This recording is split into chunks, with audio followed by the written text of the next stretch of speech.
I don't want anybody to think that burnout is a moment in time. It's really a continuum or a spectrum. At the beginning stages, you're kind of feeling tired and you're starting to feel worn out. Later stages are much different, much more severe and require a lot more work to get out of. But you never necessarily know exactly where you are, and you can kind of go back and forth. Maybe you do have a good vacation for a week or two, and maybe you reset yourself. About 8 years ago now, I didn't know anything about burnout.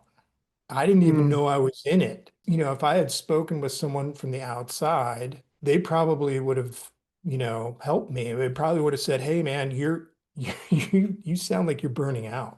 One of the things that happens, and one of your indicators really is, I would come into Monday and be exhausted already. So it would be like middle of the day on a Monday, and it was like there was no weekend or anything, and I was already exhausted. And Thursday or Friday felt like a year away. How am I ever going to get through all of mm, Tuesday, all of Wednesday? And then you also start doing this thing like, I can't wait till Friday. Maybe I should just take Friday off. And, you know, like, how do I get to the not working part of the week faster? So I would come into the week already exhausted. Weekends didn't seem to help. And the other thing that happens as you get deeper into it, and this is what happened with me, was there was a lot of apathy.